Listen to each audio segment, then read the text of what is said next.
Bonjour à tous et bienvenue à ce webinaire Wicar Tacotax, co-animé par ces deux entreprises concernant vos revenus de vos activités Wicar et qui va traiter des statuts des paliers d'imposition.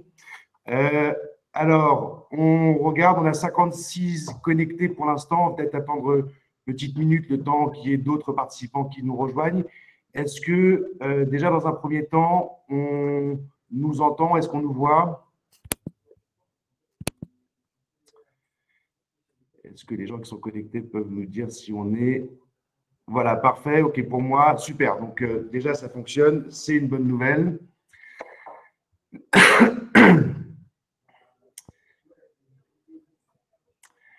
Très bien, on voit que voilà, hyper réactif. Merci à vous de nous répondre si rapidement. Donc, on va attendre une petite minute. Voilà, on a 60, 61 personnes. Ça augmente, ça augmente.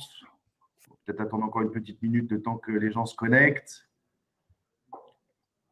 Alors, en attendant que les gens se connectent, on va peut-être commencer par faire un petit tour de table. Hein. Donc voilà, je vais co-animer ce webinaire aujourd'hui avec 3 intervenants. Donc on sera 3. Donc il va y avoir Antoine Lacharmoise de chez Wicar. Antoine, je te laisse te présenter en quelques secondes. Oui, bonsoir à tous. Alors j'ai l'ordinateur de Thomas qui est à côté de moi pour les habitués des webinaires Wicar. Mais donc c'est bien Antoine qui parle. Donc, je suis directeur de marketing chez Wicar. Donc on a eu l'occasion de discuter quelques reprises ces derniers mois, en particulier sur les sujets de commission. Donc aujourd'hui, on va parler de fiscalité avec Tacotax, Martin et Logan. Merci. Et donc, je co-anime ce webinaire aujourd'hui avec mon fidèle acolyte Logan qui va se présenter sur quelques mots. Alors moi, je suis fiscaliste et je travaille aussi chez Tacotax avec Martin qui est responsable de l'ingénierie patrimoniale. Et donc, c'est nous qui nous occupons des problématiques fiscales diverses et variées. Merci. Bon, on a 67 personnes. On va commencer le webinaire et puis les gens viendront au fur et à mesure.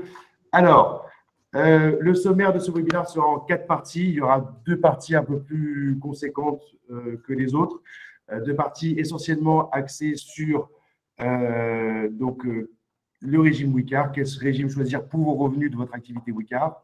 Puis, on va aussi parler avec Antoine de vos remontées utilisateurs que vous avez remontées à Wicar et notamment toutes vos problématiques. Et ensuite, nous, on va vous présenter des solutions qui sont apportées par Tacotax et comment on peut vous accompagner justement dans la gestion de vos revenus Wicar pour finir enfin par une petite session de questions-réponses. Alors, on ne pourra certainement pas répondre à toutes les questions que vous vous posez, mais vous pourrez laisser vos coordonnées sur le chat. On a un modérateur qui s'occupe de ça, qui prendra vos coordonnées et on pourra vous recontacter ultérieurement. Donc, sans attendre, on va commencer. Donc, quels sont les régimes qui existent et comment choisir son régime pour vos revenus d'activité Wicar. Alors, il y a 3 grandes situations en fonction des seuils de revenus que vous allez générer. Donc, soit vous avez des revenus qui sont inférieurs à 8 227 €, soit ils sont compris entre 8 227 € et 72 600. Et la troisième partie, c'est quand vos revenus sont supérieurs à 72 600. Je vais commencer pour des raisons pratiques par la situation la plus marginale qu'on va rencontrer le moins souvent. C'est lorsqu'on a des revenus de son activité Wicar qui sont supérieurs à 72 600 €. Donc, c'est la situation la plus rare. Comme ça, on en parle rapidement et puis on passe après aux situations les plus intéressantes pour vous. Donc, dans cette situation, on est obligatoirement affilié au régime des travailleurs indépendants. Donc, nos revenus sont forcément des revenus professionnels qui sont soumis à cotisation sociale avec un taux progressif qui va justement varier selon les revenus déclarés, avec néanmoins un minimum de 1 404 € de cotisation sociale, et ce, même s'il n'y a pas de chiffre d'affaires enregistré. Ensuite, concernant l'impôt sur le revenu, donc les revenus qui ont été déclarés en tant que travailleurs indépendants sont soumis à l'impôt sur le revenu, au barème progressif de l'impôt sur le revenu.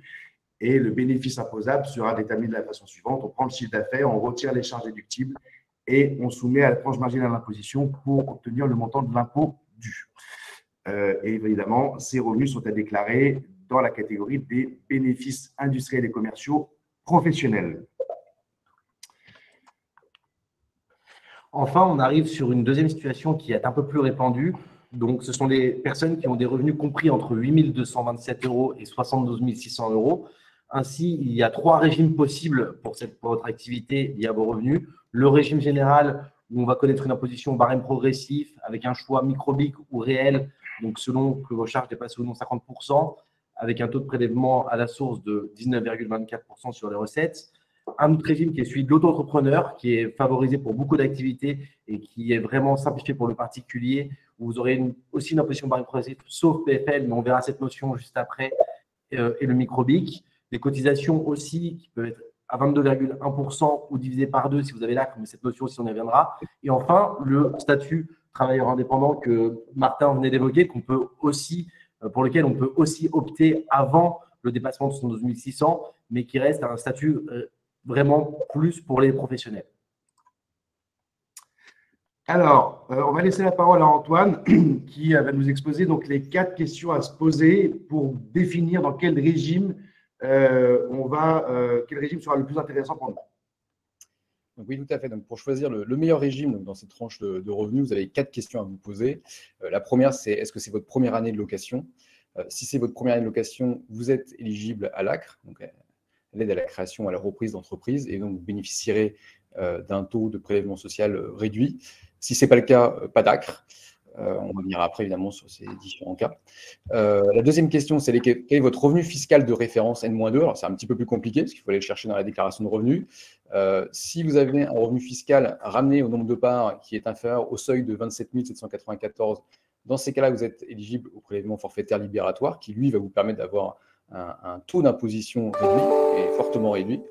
Si par contre votre revenu de cette année de référence est supérieur à ce seuil, là vous ne bénéficiez pas de ce PFL et donc vous allez rentrer dans un barème progressif d'imposition. La troisième question, c'est le montant du chiffre d'affaires. Donc là, on parle bien de chiffre d'affaires de location de véhicules sur toutes les plateformes, premier point, donc Wecar ou autre, même si évidemment, je préfère que vous soyez chez Wecar. On parle bien de chiffre d'affaires, c'est-à-dire qu'on intègre bien dans ce chiffre-là ce que nous, on appelle le revenu brut, qui est le revenu qui intègre notre commission, qui est bien le montant qui doit être déclaré au niveau des impôts. La quatrième question, c'est le taux marginal d'imposition. Quel est donc le taux marginal, le taux qui s'applique sur le dernier seuil, sur les derniers euros que vous avez gagnés. C'est celui-là qu'on va appliquer dans les calculs qu'on va voir juste après avec Logan et Martin. Merci Antoine pour donc ces questions. Alors, du coup, une fois qu'on a répondu à ces 4 questions, on va être dans une des 4 situations suivantes. Donc, on va commencer par la situation la plus commune. C'est la situation où vous ne pouvez pas bénéficier de l'ACRE parce que soit vous ne remplissez pas les critères pour bénéficier de l'ACRE, soit parce que vous avez déjà loué votre véhicule depuis plus d'une année, donc vous êtes dans la 2e année de location ou ultérieurement, et que vous ne pouvez pas bénéficier du prélèvement forfaitaire libératoire parce que votre revenu fiscal de référence de l'année N-2 est supérieur au seuil de 27 794 € par part du foyer fiscal. Donc, ce sera la situation la plus commune. Dans ce cas-là, voilà, on vous donne la réponse tout de suite. Il faut choisir le régime général. Ne cherchez pas plus loin. Choisissez le régime général. Comme ça, vos revenus sont soumis à l'impôt sur le revenu selon soit le régime du micro-BIC, soit le régime réel. Alors, pour différencier, le régime du micro-BIC fonctionne de la manière suivante. Vous avez le chiffre d'affaires, donc comme l'a rappelé Antoine, qui est composé des loyers qui sont facturés. D'accord ? On ne prend pas en compte la commission obligatoire. Donc, c'est effectivement ce qui a été facturé, pas forcément ce que vous avez perçu. Et on applique un abattement forfaitaire pour frais et charges de 50%. Et on multiplie tout ça par le taux de la tranche marginale d'imposition. Ça, c'est le micro-BIC, c'est ce qu'il y a de plus simple. Soit, si vous avez des charges qui sont supérieures à 50% de vos revenus, vous pouvez opter pour le régime réel d'imposition. Et dans ce cas-là, vous prenez le montant du chiffre d'affaires et vous allez déduire l'ensemble des charges déductibles. Et vous allez soumettre ce bénéfice à la tranche marginale d'imposition. On verra plus tard quelle est la liste des charges que vous pourrez déduire. On va passer dessus et on va approfondir ce point-là. Et ensuite, vous avez les cotisations sociales, puisque dès lors que vous dépassez les 8 227 € de recettes, vous êtes dans une activité professionnelle et vous avez une obligation de vous immatriculer à l'URSSAF. On verra aussi plus tard qu'il faut dédramatiser cette obligation, ce n'est pas si grave, et puis on vous incite justement à augmenter votre activité de façon à dépasser ce seuil, puisque vous verrez, ce n'est pas si compliqué que ça. Et une fois que vous êtes donc assujetti à l'URSSAF, vous allez payer vos cotisations sociales en tant que professionnel. Et pour cela, donc vous prenez votre chiffre d'affaires, il y a un abattement de 40% sur les chiffres d'affaires, et après on soumet ce bénéfice, ce montant après abattement aux cotisations sociales de 48,1%, ce qui fait un taux effectif de 19,24%. On a une deuxième situation qui est aussi peu répandue, c'est celle du bénéfice du prélèvement forfaitaire libératoire sans bénéfice de l'ACRE. Donc, vous n'avez uniquement que le PFL. C'est assez avantageux parce qu'il faut choisir le statut d'auto-entrepreneur, bien sûr, pour en bénéficier. Et l'avantage est que vous serez imposé à uniquement 1,7% de votre chiffre d'affaires indépendamment de votre TMI, donc de votre taux marginal d'imposition. Donc, c'est un taux forfaitaire très important qui peut vous permettre d'économiser beaucoup d'impôts. Par ailleurs, sur les cotisations sociales, n'ayant pas l'ACRE, vous serez au taux de 22,1% pour les raisons que Martin évoquait sur les revenus professionnels, la cotisation pour les retraites et un peu une forme de package justement de prélèvements sociaux qui simplifie votre gestion. Et enfin, ça nous ramène à un taux effectif de 23,8%. On a quelques exceptions sur les TMI à 11%, si vos charges sont supérieures à 58,6% et pour la TMI à 30% à 84,8%. Alors, optez plutôt pour le régime général. Vous aurez une imposition plus basse. On est dans l'optimisation parfaite. C'est l'effet ciseau. Merci, William. Une troisième situation donc, qui est un peu plus rare, puisqu'elle va concerner uniquement ceux qui louent pour la première année, donc qui peuvent bénéficier de l'ACRE, mais qui ne peuvent pas bénéficier du prélèvement forfaitaire libératoire parce que les revenus de l'année N-2 dépassent le seuil de 27 794 € par part du foyer fiscal. Et donc, dans ce cas-là, il faut de nouveau choisir le régime de l'auto-entrepreneur. Alors, si vous pouvez bénéficier de l'ACRE pour vos impôts, ben là, ce sera forcément au micro-BIC puisque vous êtes dans le régime auto-entrepreneur. Et donc, vu que vous bénéficiez de l'ACRE, vous êtes nécessairement dans un régime micro. Donc là, vous n'avez pas le choix, c'est chiffre d'affaires moins 50% du chiffre d'affaires, donc l'abattement forfaitaire, fois le taux de la tranche marginale d'imposition. Et en revanche, là où c'est intéressant, c'est qu'au niveau des cotisations sociales, l'ACRE vous permet de diviser par 2 vos cotisations sociales. Donc, au lieu d'avoir 22,1 avec le régime de l'auto-entrepreneur, vous bénéficiez d'un taux réduit à 11,1. Donc, c'est nettement plus avantageux. En revanche, voilà, il y a une exception, un effet ciseau qui se crée dès lors qu'on est sur une tranche marginale d'imposition à 30% ou supérieure. Dès lors que vous avez plus de 77,1% de charges, là, ça devient plus intéressant de revenir au régime général et d'opter pour le régime réel d'imposition. Et là, on optimise effectivement sa situation. Enfin, on va aborder le dernier cas, le plus favorable, mais le plus rare, vous en doutez, qui est le cas où l'auto-entrepreneur peut bénéficier de l'ACRE et du PFL. Je dis auto-entrepreneur parce qu'il faut obligatoirement être auto-entrepreneur pour pouvoir bénéficier de ces deux dispositifs, comme le rappelait Martin. Ainsi, on optimise complètement notre situation avec 1,7% du chiffre d'affaires en impôts et 11,1% de cotisation sociale sur le chiffre d'affaires. Donc, on a un taux effectif de 12,8% qui sera le plus bas. Ça ne souffre d'aucune exception, donc pas besoin de choisir un autre régime, pas d'effet ciseau au niveau des charges. Ça sera toujours, dans ce cas-là, ACRE plus PFL, l'auto-entrepreneur qu'il faudra choisir. Alors là, on a passé en revue justement la situation. On a des revenus qui sont compris entre 8 227 € et 72 600 €. Donc, une situation un peu plus vaste que quand on a des revenus supérieurs à 72 600. Et voici maintenant la situation qui va correspondre à la plupart d'entre vous. C'est lorsque vos revenus sont inférieurs à 8 227 €. Soit parce que vous louez vos véhicules pour un montant moindre, soit parce que vous décidez d'arrêter avant de passer ce seuil pour justement ne pas avoir à faire une activité professionnelle. Alors, quand vous êtes en dessous du seuil de 8 227 €, l'administration fiscale et l'URSSAF considèrent que c'est la gestion de votre patrimoine privé et donc ces revenus sont considérés comme non professionnels. Vous n'avez donc aucune obligation de vous affilier à l'URSSAF. Mais dès lors que vous n'êtes pas obligé de vous affilier à l'URSSAF, ne dites pas que vous n'avez pas le choix dans votre régime. Soit vous choisissez le régime général, qui pour nous est le plus simple en dessous de ce seuil-là.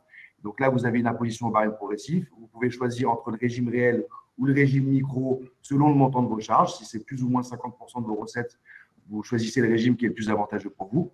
En revanche, et là, il y a un point d'attention à avoir quand même, puisque par expérience, on sait qu'il y a des oublis de bonne foi, mais des oublis quand même, concernant les prélèvements sociaux. Les revenus de votre activité WICAR sont des revenus qui sont à soumettre aux prélèvements sociaux. Et ce n'est pas l'administration fiscale qui va le faire, ni WICAR quand il vous déclare à l'administration fiscale le montant des revenus que vous avez perçus. Et c'est bien à vous, dans votre déclaration de revenus, quand vous déclarez vos revenus, vous allez déclarer déjà vos revenus en BIC non professionnel normalement, mais il faut également le déclarer dans la case revenus à soumettre aux prélèvements sociaux. Et là, vous devez remettre le montant de votre bénéfice imposable pour assujettir ces revenus aux prélèvements sociaux. Ce n'est pas très agréable, mais c'est malheureusement obligatoire. Le fait d'être au régime général et être sous le seuil de 8 227 € ne vous interdit pas l'accès au régime de l'auto-entrepreneur. Si vous désirez opter, vous pouvez le faire. Vous serez imposé au barème progressif de l'impôt sur le revenu ou sur option, si c'est possible, au prélèvement forfaitaire libératoire de 1,7% si vous y avez droit. Donc, je vous rappelle, si votre revenu fiscal de référence de l'année N-2 est inférieur à 27 794 € par part de foyer fiscal, et vous pourrez bénéficier des cotisations sociales au taux de 22,1% du chiffre d'affaires. Et si vous avez la possibilité d'opter pour l'ACRE ou pour le PFL, il ne faut pas s'en priver. Alors, là, on a passé en revue les trois situations. Évidemment, si vous vous posez des questions sur votre statut, quel est le statut le plus avantageux pour vous, et si vous voulez voir comment gérer justement les revenus supplémentaires et le surplus d'imposition, n'hésitez pas à prendre contact avec nous, avec un lien que va vous transmettre notre modérateur Pierre, qui va arriver. Ah, il est arrivé? D'accord, je ne l'ai pas vu. Pardon. Donc voilà, effectivement, il vient d'arriver. Vous pouvez faire une simulation gratuitement sur notre site pour pouvoir avoir de plus amples informations. Nous passons peut-être la parole à Antoine, justement, sur un exemple pratique du cas des revenus inférieurs à 8 227 €. Oui, je détaille un petit peu ce cas parce qu'on a quand même une grosse partie de nos propriétaires aujourd'hui qui sont en dessous de ce seuil. Alors, il y a certainement deux populations parmi vous. Il y a ceux qui sont des purs particuliers qui aujourd'hui sont en revenus bien en deçà de ce montant. Et puis, il y a ceux qui, je dirais, tendent à se professionnaliser et qui s'en rapprochent. D'ailleurs, qui s'interrogent pour certains sur le besoin ou pas de le dépasser. On y reviendra un peu après, mais clairement, dans une approche professionnalisée, évidemment, vous avez tout intérêt à aller au-delà et vous serez gagnant quoi qu'il arrive à la fin. Pour rester quand même sur ce cas de revenus inférieurs à 8 227 €, prenons quelques exemples pour montrer qu'en fait, finalement, la conclusion était simple. Les deux premiers exemples qui sont montrés, c'est vous êtes au régime général, au micro-BIC. Dans le premier cas, vous êtes à un taux marginal d'imposition de 11%, ce qui veut dire taux marginal de 11% avec un abattement de 50% égale 5,5% auquel vous ajoutez les 8,6% de prélèvements sociaux, ça fait un taux global effectif qui va être de 14,1%. Dans le deuxième cas, avec un taux marginal d'imposition à 30%, même logique, 30% avec un abattement de 50%, ça fait 15. 15 plus les 8,6 de prélèvements sociaux, ça donne un taux global de 23,6. Il y a un cas en fait où c'est vraiment plus intéressant d'être auto-entrepreneur, c'est le cas où vous bénéficiez du PFL et de l'ACRE, parce que là, dans ces cas-là, le taux va être à 12,8, donc inférieur évidemment aux deux taux qu'on a vus au-dessus. Dans les autres cas, c'est le régime général qui va plutôt prévaloir. Donc, c'était pour montrer qu'il y avait vraiment, encore une fois, ce cas spécifique d'être auto-entrepreneur si vous bénéficiez à la fois du PFL et de l'ACRE, sinon le régime général prévaut. Vous avez intérêt à aller dans ce cas-là. Merci Antoine, c'est très clair. Effectivement, voilà, l'auto-entrepreneur, quand on a l'ACRE et le PFL, c'est tout de suite beaucoup plus intéressant. Malheureusement, c'est la situation la plus rare et on peut en bénéficier qu'une seule année. Alors, petit point sur les charges qui sont déductibles du chiffre d'affaires. Si vous n'êtes pas si vous souhaitez, parce que vous considérez que vous avez des charges qui sont supérieures à 50% de vos revenus, vous pouvez toujours opter pour le régime réel d'imposition. Et voici la liste des charges que vous pouvez déduire de votre chiffre d'affaires pour obtenir votre bénéfice net. Alors déjà, la charge qui va vous intéresser le plus, c'est la commission Wicar. Quand vous louez votre véhicule, Wicar prélève une commission sur le montant des loyers. Et donc, si vous louez pour 100, par exemple, et que Wicar prélève une commission de 20, vous allez effectivement percevoir 80. Mais votre chiffre d'affaires, ce n'est pas 80. Ce n'est pas ce que vous avez effectivement perçu. Votre chiffre d'affaires, c'est 100. C'est ce qui a été facturé. Et 20, c'est une charge, un frais de gestion, et c'est une charge déductible. Donc, la commission Wicar, c'est un frais de gestion qui est déductible du chiffre d'affaires. Au-delà des frais de gestion, vous avez également les travaux d'entretien du véhicule, les travaux de rénovation, les primes d'assurance. Si vous avez emprunté, si vous avez contracté un emprunt pour acheter votre véhicule, vous avez la possibilité de déduire les intérêts. Et par exemple, si vous avez loué votre véhicule avec le plein et que votre locataire vous le rend à moitié, et ben là, le carburant que vous allez remettre dans votre véhicule, pareil, vous pourrez le déduire puisque c'est une charge que vous avez supportée. Et d'une manière générale, cette liste n'est pas exhaustive, d'une manière générale, l'ensemble des charges qui ont été engagées pour l'acquisition ou la conservation de revenus, donc pour la location, sont considérées comme des charges déductibles. Attention, néanmoins, ce n'est pas l'intégralité des charges qui sont déductibles, mais uniquement la proportion des charges en proportion de l'utilisation à titre de location. Si vous avez, mettons en location votre véhicule personnel, que vous l'utilisez par exemple la semaine et que vous le louez le week-end, il n'y aura que les 2 jours sur 7 qui pourront bénéficier d'une déduction. Donc, il faut compter le nombre de jours par an où vous le mettez en location, le nombre de jours où vous l'utilisez à titre personnel, et c'est dans cette proportion-là que seront déductibles vos charges. Alors, nous avons abordé les différents régimes et il nous paraissait important de vous préciser les différentes démarches pour le régime que vous auriez choisi. Dans un premier temps, on va aborder le régime général. Il s'agit du régime donc, qui peut réunir les revenus non professionnels et professionnels. On vous rappelle qu'il y a une obligation d'affiliation à l'URSSAF si vos revenus sont supérieurs à 8 227. On a un lien d'affiliation à ce régime que Pierre va vous transmettre dans le chat, mais globalement, ça prend, ou qui vient de le faire, qui est très rapide, le lien d'affiliation qui est assez simple, c'est comme une commande Internet, c'est nom, prénom, numéro de sécurité sociale, numéro de téléphone, vous mettez votre BIC, IBAN, et en fait, vous faites un paiement de vos prélèvements sociaux de façon mensuelle ou trimestrielle, sans difficulté particulière. Si vous n'avez pas de revenus sur un mois, vous déclarez 0, c'est assez simple. Et ça prend 10-15 minutes pour s'inscrire.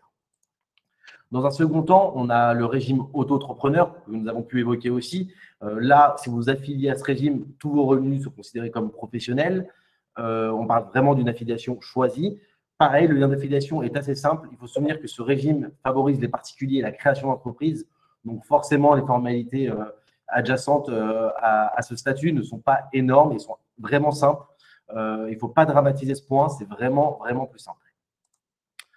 Enfin, le dernier régime, c'est le régime du travailleur indépendant qu'on a pu évoquer au début et qu'on a vraiment passé en ellipse, car beaucoup plus compliqué sur un régime vraiment d'exception concernant la location de véhicules. C'est un régime qui nécessite d'avoir des revenus supérieurs à 72 600, en tout cas qui est obligatoire pour l'affiliation. Le lien d'affiliation, on vous l'a mis aussi. Par contre, c'est vrai qu'il faut avoir un peu plus d'armes. Il faut préparer les documents et même une fois les documents préparés, il faut compter au moins 2 heures pour pouvoir commencer à s'inscrire et créer son statut. Petite précision toutefois pour ce statut, même en l'absence de revenus, vos prélèvements sociaux seront de 1 404 € par an pour 2021 au minimum. Bien que le taux soit progressif, c'est un minimum à déclarer obligatoirement. Maintenant, on va passer la parenthèse à Antoine sur les remontées utilisateurs que Wicar a pu avoir. Oui, voilà. Nous, on a passé en revue les régimes et là, on a attaqué la deuxième partie, donc, qui sont vos remontées utilisateurs. On va laisser la parole à Antoine sur vos remontées. Donc, il y a 3 types de remontées qu'on a pu consolider par rapport aux différents échanges qu'on a eus avec vous. Je les prends un peu dans le désordre. La première, c'est la crainte de passer à un statut professionnel et la complexité de devoir se déclarer en tant que professionnel. La deuxième, c'est si je gagne plus, je vais aussi payer plus d'impôts. Et donc, je suis un peu là aussi frein à vouloir aller plus loin parce que j'ai peur un peu de la charge d'imposition qui va m'être affectée.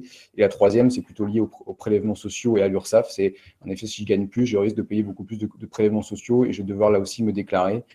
Donc, finalement, c'est 3 types de problématiques qu'aujourd'hui, vous nous remontez et sur lesquels on a déjà apporté quelques éléments, mais sur lesquels je laisse Martin un petit peu revenir plus en détail.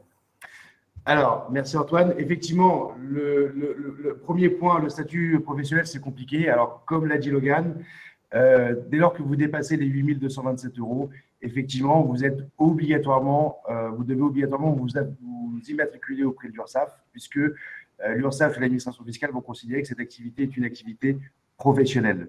En revanche, il ne faut pas dramatiser parce que, comme l'a dit Logan, voilà, s'inscrire sur l'URSSAF, ça prend 3 minutes.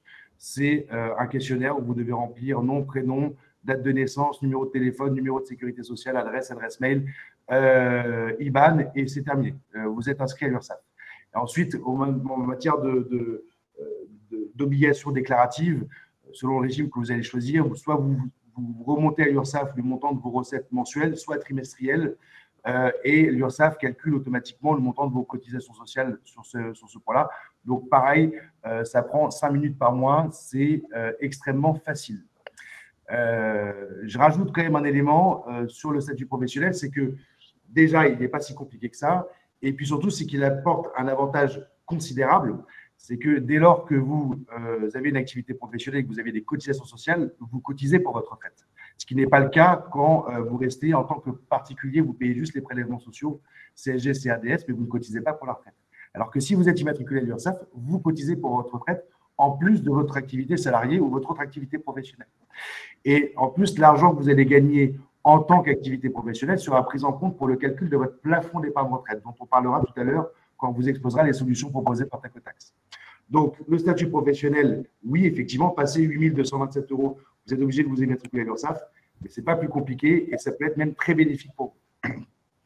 Ensuite, sur la question de dire « j'ai pas envie d'avoir affaire à l'URSSAF », alors moi j'ai été avocat fiscaliste pendant plusieurs années, j'ai eu affaire à l'administration fiscale et à l'URSSAF de façon quasi quotidienne et effectivement il y a certains points qui ont la vie dure. L'administration fiscale et l'URSSAF font de gros efforts depuis plusieurs années de dialogue avec leurs usagers et les relations se passent vraiment très bien. Il ne faut pas avoir peur de l'URSSAF, il ne faut pas avoir peur de son centre des impôts. Au contraire, si on va vers eux et si on discute avec eux, alors bon, je ne dis pas qu'il faut… pas valable encore peut-être. Mais ce que je veux dire, c'est que les échanges sont quand même assez cordiaux et on arrive à discuter très facilement avec son centre des impôts ou avec son URSSAF. L'idée, c'est voilà, de développer l'activité économique. Donc là, il n'y a pas de problème là-dessus. Et dernier point, donc si j'obtiens plus de revenus, je dois payer plus d'impôts. Alors c'est vrai, mais il faut prendre la logique dans l'autre sens. C'est que si vous payez plus d'impôts, c'est quand même un signe de bonne santé financière. Et plus on paye d'impôts, plus on gagne d'argent. Donc, c'est-à-dire que vu qu'on ne va pas être imposé plus que ce qui nous reste à vivre, plus on gagne d'impôts, plus on gagne d'argent aussi. Plus on paye d'impôts, plus on gagne d'argent. Donc, au contraire, allez-y, développez votre activité Wicar, puisque plus vous allez gagner d'impôts, effectivement, payer d'impôts, ça voudra dire quand même que vous gagnez plus d'argent. Et donc, cet argent pourra être utilisé soit pour améliorer votre niveau de vie, soit pour faire des investissements. Donc, n'hésitez pas une seule seconde. Payer plus d'impôts, c'est une bonne santé financière. Voilà. Donc, concernant… oui, alors, voilà, vous pouvez… je crois qu'il y a le CTA qui est parti. OK, super.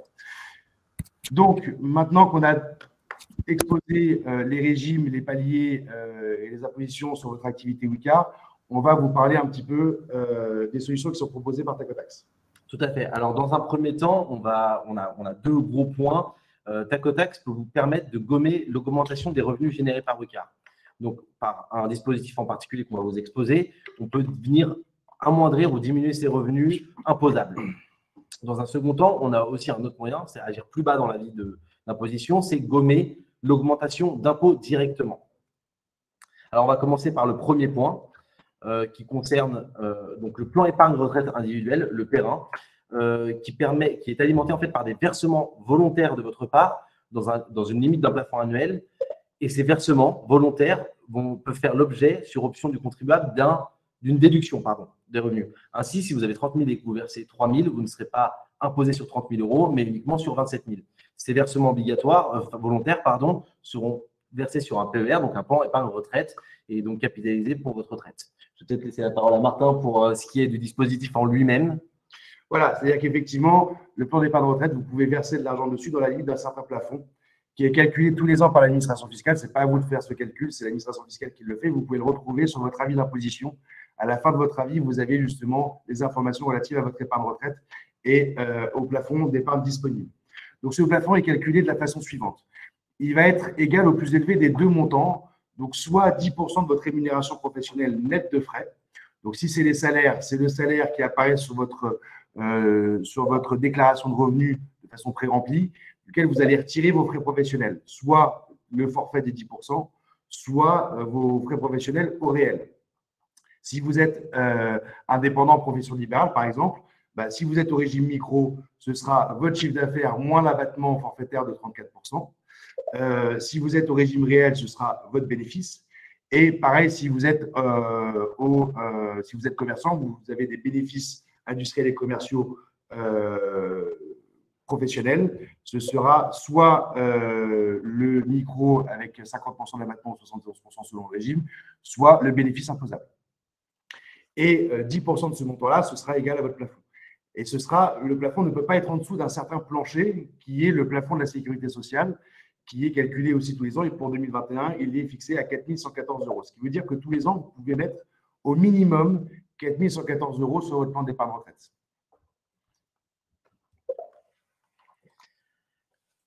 Alors, Martin vient de vous préciser que vous pouviez verser donc, ces versements sur le PER au niveau d'un plafond annuel.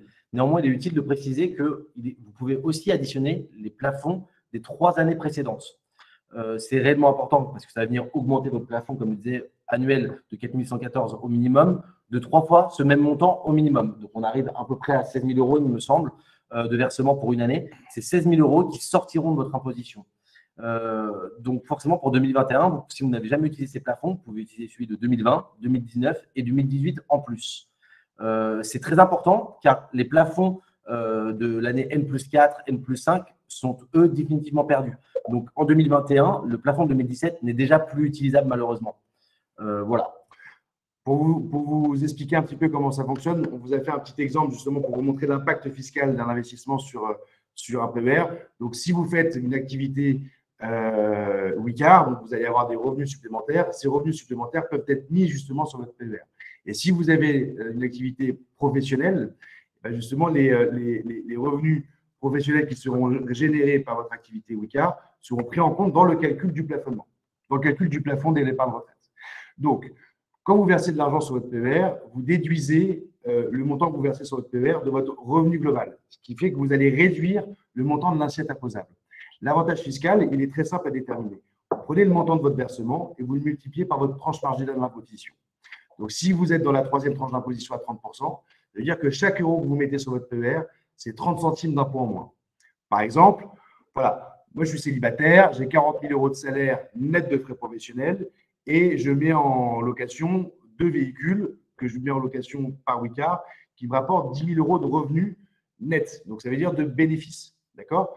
Donc, mon plafond d'épargne, il est calculé de la manière suivante. Je prends mes 40 000 € de salaire, mes 10 000 € de bénéfices Wicard, donc ça fait 50 000 €, et mon plafond, il est égal à 10% de ce montant-là, donc 5 000 €.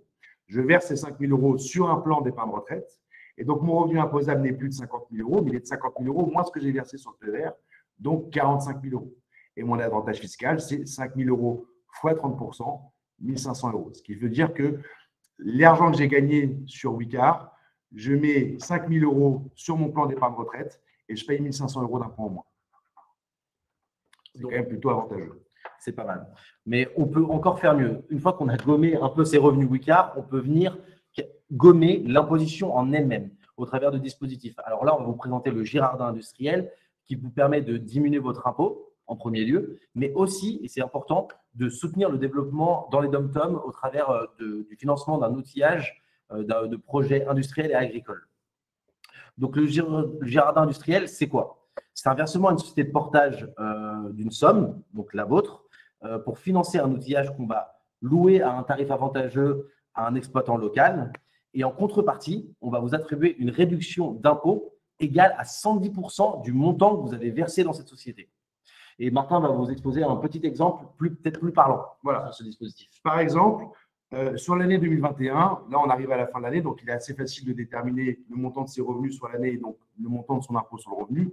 Prenons l'exemple où vous allez payer 12 000 € d'impôt sur le revenu. Vous voulez éliminer cette imposition-là, donc vous faites un Girardin industriel. Pour pouvoir avoir 12 000 € de réduction d'impôt, il faut investir 10 910 € dans un Girardin industriel, puisque 10% de 10 910 €, ça fait 1 090 €. Et donc, 1 090 € plus 10 910, on arrive à 12 000 €.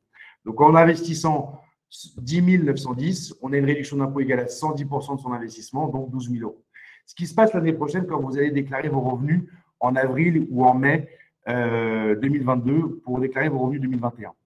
Vous dites que vous avez gagné donc, vos salaires, vos activités Wicard, et l'administration fiscale détermine sur son avis d'imposition que vous avez 12 000 € d'impôt sur le revenu à payer.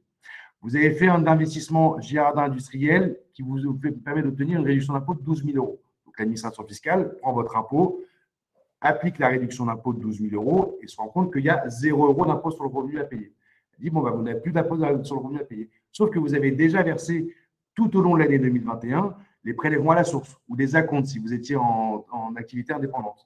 Et donc, l'administration fiscale va dire ce que vous nous avez versé en prélèvement à la source tout au long de l'année 2021, c'est du trop perçu pour nous, donc on vous le rembourse. Et donc, en fait, vous avez acheté avec 1 an d'avance votre impôt sur le revenu de l'année 2021 avec 10% de réduction.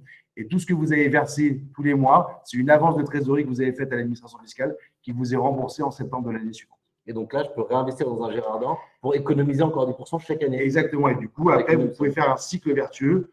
L'argent que vous avez récupéré en réduction d'impôt, vous pouvez le réinvestir sur un Girardin pour l'année suivante, etc., etc. Et comme ça, vous pouvez éliminer votre imposition.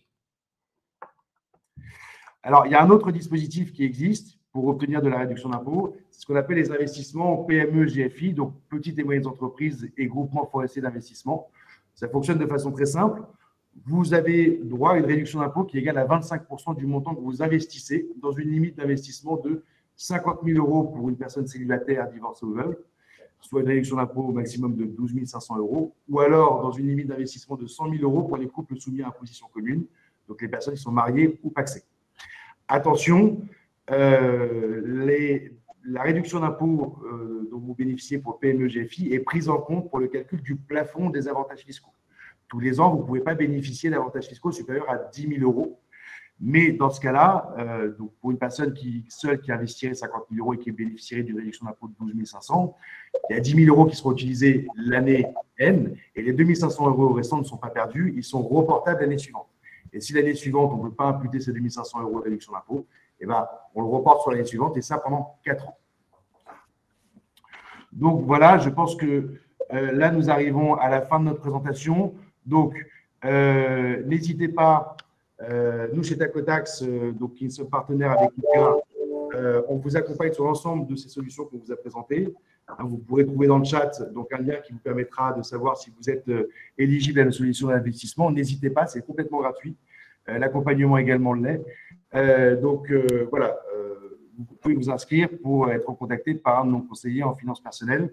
Alors, voilà, Tacotax en quelques chiffres pour se présenter, puisque vous connaissez plus Wika. Donc, on est une équipe de conseillers en experts en gestion de patrimoine qui se tenons à votre disposition pour toutes les questions relatives à vos investissements et la gestion de vos finances personnelles. On a déjà accompagné 800 000 personnes à travers la France dans l'optimisation de leurs finances personnelles et on est numéro 1 de la satisfaction client avec une note moyenne de 4,905 sur le site de Transpilot. On vous invite à aller regarder les avis, vous verrez, c'est assez éloquent. On arrive maintenant à la fin de cette présentation, donc on va passer aux questions-réponses. Alors, on a vu qu'il y avait pas mal de questions qui avaient été posées. Alors, on va peut-être commencer.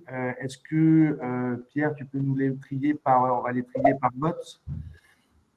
Alors, on a une question de Denis qui nous dit, dans les charges déductibles, du coup, il y a une autre question qui a eu plus de votes entre-temps, mais dans les charges déductibles, il y a la commission Wika de 25% payée par le propriétaire et le locataire, est-ce 25% du CA qu'on peut déduire? Alors, on va revenir un petit peu dessus. Effectivement, on l'avait dit pendant la présentation, tout va dépendre du régime que vous allez choisir.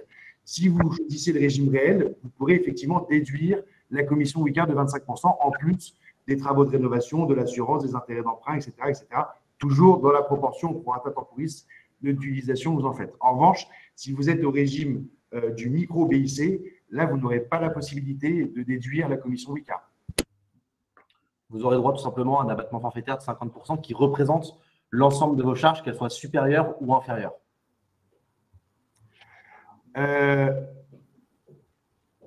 Deuxième question de Fabien.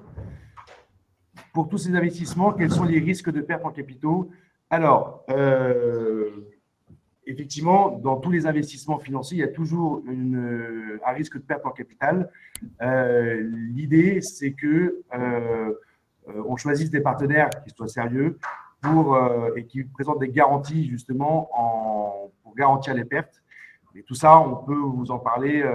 Contactez-nous, faites la simulation et on vous en parlera. Nos experts en parleront de façon plus approfondie avec vous pour vous exposer nos partenaires et les garanties qu'ils peuvent proposer. Je vais répondre à la question de Denis encore sur l'amortissement de l'achat du véhicule dédié à l'allocation. Alors, tout dépend, encore une fois, je sais que ça va faire un peu réponse normande, mais tout dépend du régime choisi. Ça peut être une question complexe, justement, en fonction du régime choisi, auto-entrepreneur, régime général ou création d'une statut ou autre, de société, pardon. Globalement, je vous conseille de nous contacter, qu'on se rapproche de vous pour en discuter. Ça sera peut-être plus simple parce que c'est des questions un peu plus longues sur ce point. Merci. Ensuite, le totaliseur de revenus brut net est-il toujours au programme? Alors ça, je pense que c'est une question pour Wicard. Voilà, il y a Baptiste, je crois, qui a répondu en direct. Je vais peut-être laisser Thomas répondre à cette question. Je vais répondre moi. Donc, je vais répondre à deux questions d'ailleurs, parce qu'il y avait une question aussi sur le reporting. Donc, oui, il y a bien un reporting qui est envoyé aujourd'hui aux propriétaires qui donne le détail des revenus de manière hebdomadaire et il va être enrichi incessamment sous peu d'une vision annuelle, en sachant qu'évidemment, en début de chaque année, on vous envoie l'ensemble des revenus à déclarer au fisc sur l'année passée. Et pour répondre à la question sur le totalisateur de revenus bruts et nets, oui, on continue à travailler sur des outils pour essayer justement de vous accompagner là-dessus, vous donner plus de visibilité sur ce passage un peu compliqué, en effet, surtout qu'on a aussi revu, nous, notre commission à la baisse aussi pour essayer justement de réduire l'effet fiscal de votre côté. On travaille toujours sur ces solutions là dans les prochaines semaines, prochains mois pour vous aiguiller dans ces problématiques assez complexes. Merci. Ensuite, on a une question de Cécile qui dit: Wicard envoie-t-il une déclaration au Trésor public systématiquement ou bien seulement si le loueur a fait un chiffre d'affaires supérieur à un certain montant? Alors, je crois que Baptiste a déjà répondu, mais ça peut intéresser tout le monde. Donc, Wicard remonte l'intégralité des revenus annuels générés sur la plateforme à l'administration fiscale, et ce, peu importe, dès le premier euro. Alors, je vais peut-être prendre la question de Mathieu concernant justement la différence avec on parle pas, c'est vrai qu'on n'évoque pas les sociétés pour une raison assez simple, c'est que c'est du conseil juridique et que c'est un peu du monopole des avocats. Maintenant, c'est sûr que selon votre situation, ça peut être intéressant, mais on est plus dans le cas où justement vous dépassez des revenus supérieurs à 72 600. Il faut savoir que la création d'une entreprise, c'est la création de statut, c'est la gestion d'un bilan, de comptes, c'est un peu plus complexe que la simple gestion personnelle que pour avoir un auto-entrepreneur ou de régime général. Donc, on est resté sur quelque chose de simple pour vous convaincre que c'est le bon choix pour pouvoir augmenter vos revenus chez Wicard, tout en vous exposant nos solutions pour réduire l'imposition. Maintenant, si vous choisissez de créer une entreprise, ça sortira un peu du scope du patrimoine personnel, forcément, car vous en créez un nouveau, celui de la société. Et donc, on n'a pas évoqué ce point sur ce webinaire. Une question intéressante de Vincent qui, je pense, va concerner plusieurs personnes d'entre vous. J'ai oublié de soumettre mes revenus aux prélèvements sociaux. Comment solutionner cela? Quels sont les risques?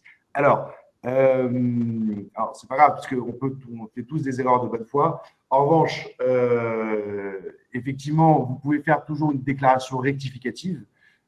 Donc là, vous pouvez faire des déclarations rectificatives jusqu'au 31 décembre pour l'année en cours. Mais même, vous avez toujours la possibilité de faire une déclaration rectificative jusqu'au 31 décembre de la 3e année qui suit le fait générateur de l'imposition. Au-delà, il y a prescription, donc bon, c'est tant pis. Mais vous pouvez faire une déclaration rectificative en prenant contact avec votre centre des impôts.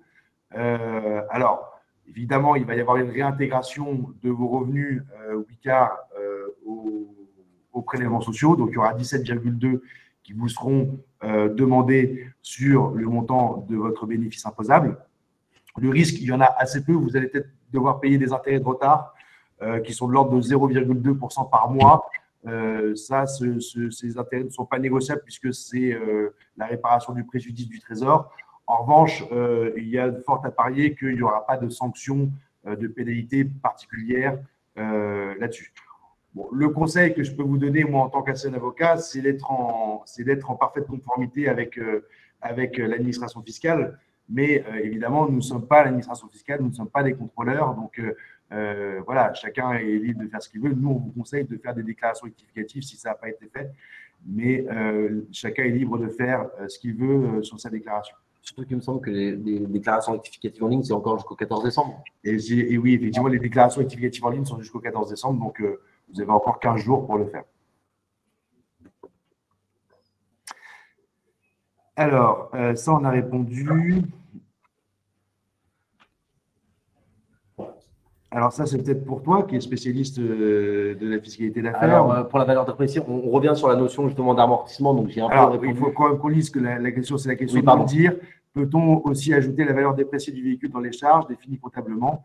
Alors, vas-y, je te laisse répondre. Alors, on en revient justement en fait à la notion, donc dans les charges de l'amortissement, ça va dépendre du choix du régime, donc réel ou non. Ça va dépendre aussi du statut que vous choisissez. La notion d'amortissement, on l'entend plus souvent et c'est plus facile, entre guillemets, dans une société. Pour ce qui est de la raison personnelle, de la situation personnelle, ça va être propre à chaque personne, à la situation, à la dépréciation du bien, parce que ça va être difficilement calculable parfois. Donc, honnêtement, mieux nous contacter pour qu'on puisse en discuter et voir un peu le régime choisi, l'optimisation qu'on peut en faire derrière sur votre imposition. Ce n'est pas forcément le plus facile et le plus rentable surtout. Ok. Alors, ensuite, il y a une question de Fabien, effectivement, qui n'a pas été traitée pendant ce webinaire et qui est assez intéressante. Pouvez-vous nous parler de ce qui se passe lorsque l'on dépasse le seuil pour la TVA en tant qu'auto-entrepreneur, 34 400 € de chiffre d'affaires? Alors, excellente question. Effectivement, on n'a pas traité de la TVA pour des raisons de simplicité, mais au-delà de 34 400 € de recettes annuelles, vous êtes assujetti à la TVA au 1er janvier de l'année qui suit l'année du dépassement.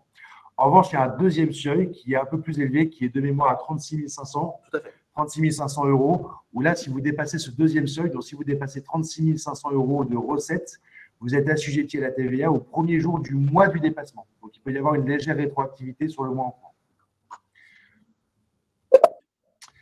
Alors, ça, on a répondu. Ensuite, on peut y répondre aussi. Ah, bonjour Jérémy, alors la question était: quelle société est-il intéressante de créer pour un revenu de location supérieur à 9 000 €?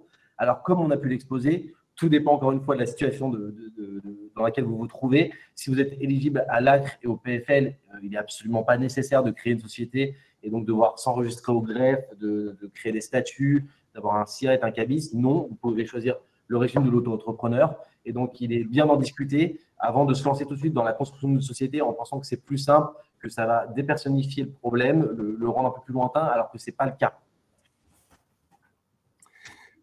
Autre question de Thibault. En micro-BIC, l'abattement de 50% sur le chiffre d'affaires est-il effectué sur les prélèvements sociaux ou seulement sur les impôts?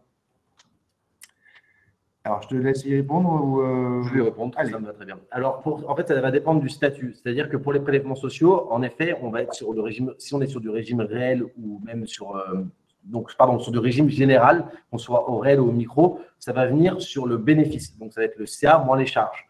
En vous rappelant qu'en micro-BIC, les charges sont représentées par l'abattement forfaitaire de 50%.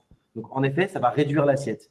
Pour ce qui est du statut d'entrepreneur, non, car c'est forfaitaire. Donc, c'est sur l'ensemble du CA. Donc, les 22,1 sans ACRE ou les 11,1 avec ACRE s'appliqueront sur la totalité du CA. Donc, c'est beaucoup plus global.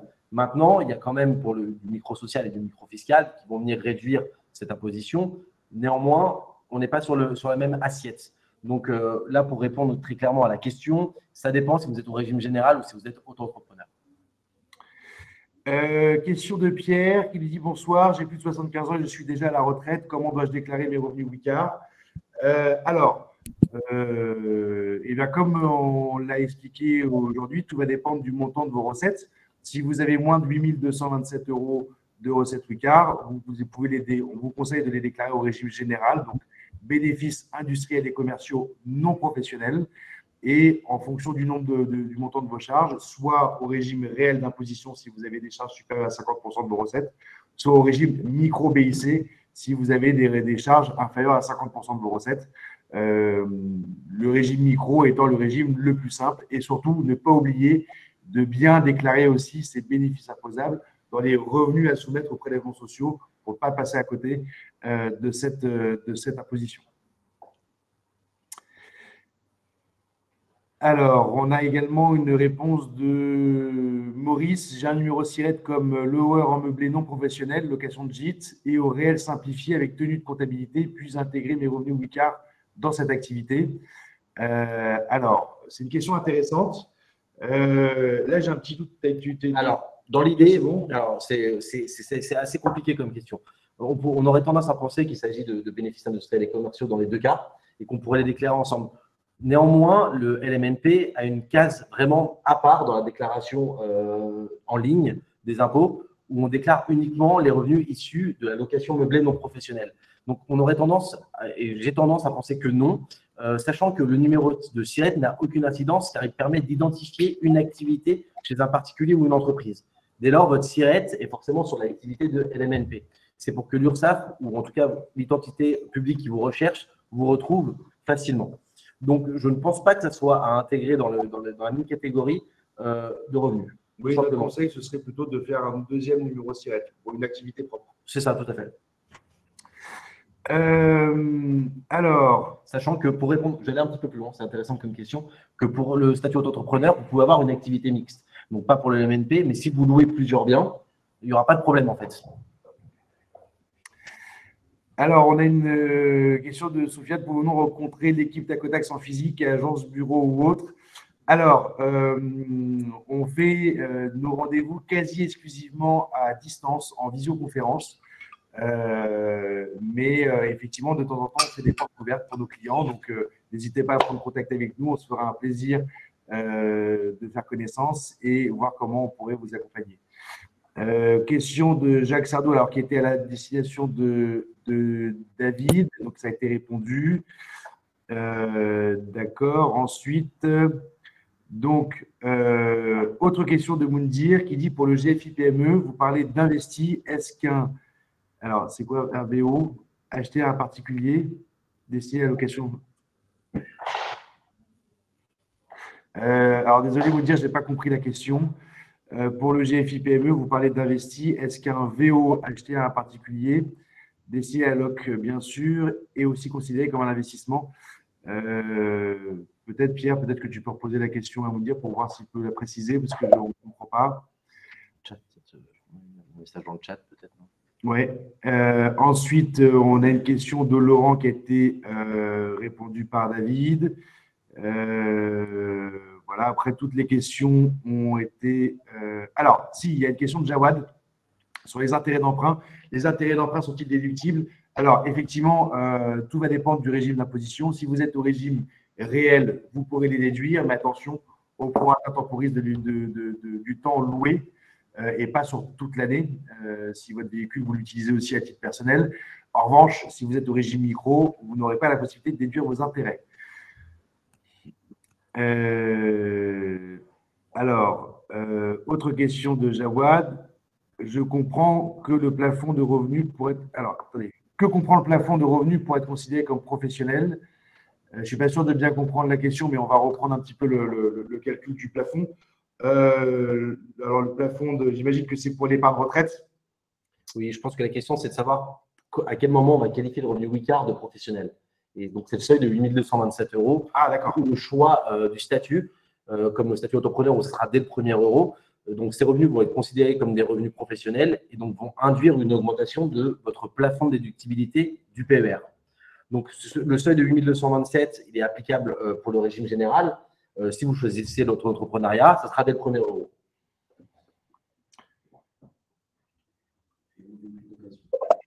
Véhicule d'occasion. Ah, d'accord. D'accord. Alors, du coup, on va voir si on peut répondre à la question. C'était Jawad ou Moundir, je ne me souviens plus, je ne retrouve plus la question. Je ne retrouve plus la question. Vous pouvez nous envoyer un mail, Moundir, et puis on y répondra.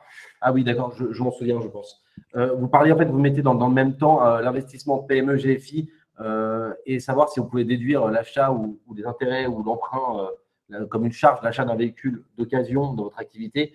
Si vous avez emprunté, vous avez des intérêts d'emprunt, vous pouvez effectivement mettre ces intérêts d'emprunt comme une charge. L'investissement PME GFI n'a rien à voir. En fait, c'est vous investissez dans une petite ou moyenne entreprise directement ou dans une forêt et ça vous ouvre droit à une réduction de 25% du montant versé. Ce n'est pas du tout la même catégorie. L'achat d'un véhicule, ça peut constituer une charge dans certains cas s'il y a des intérêts d'emprunt. Là, on parle d'un investissement qui ouvre droit à une réduction d'impôt. Ce n'est pas vraiment dans la même typologie d'investissement. Ok, une question de Fabrice sur le changement de calcul des cotisations WICAR. Donc ça a été répondu par Antoine. Et puis je crois que nous avons fait le tour des questions qui ont été posées dans l'onglet questions. Alors bon, on va peut-être s'arrêter là puisqu'effectivement on arrive bientôt à l'heure.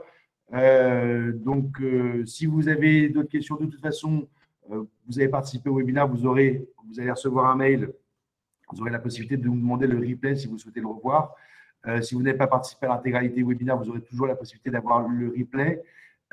On vous remercie très chaudement d'avoir suivi ce webinaire. On espère que cette présentation vous a plu. Merci à notre partenaire Wicard de nous avoir donné l'opportunité d'exposer un petit peu ce qu'on faisait. Antoine, peut-être le mot de la fin. Ouais, juste pour vous préciser aussi les adresses à laquelle on peut nous contacter. Et vous, cette question-là.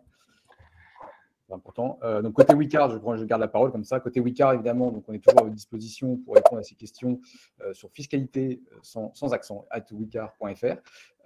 Évidemment, il y a autant de cas que de propriétaires, donc on sera ravis aussi de vous aiguiller dans le développement de votre activité. Et côté Tacotax, je laisse Martin compléter. Voilà, donc comme vous l'avez vu pendant tout le webinaire, on vous a envoyé un bouton, un CTA, un Click to Action, voilà, qui réapparaît ici. Donc voilà, pour prendre contact avec nous, n'hésitez pas à faire une simulation sur notre site, c'est complètement gratuit, pour voir si vous pouvez être éligible à nos dispositifs d'investissement et de défiscalisation. Voilà, allez-y, vous n'avez rien à perdre, vous avez tout à gagner. Merci à tous pour votre participation et on se revoit très bientôt, début d'année prochaine, pour un autre webinaire, j'imagine, les Wicard, concernant la déclaration de revenus. Merci à tous, excellente fin de journée. Merci à tous, merci Antoine. Au revoir. Au revoir. Au revoir.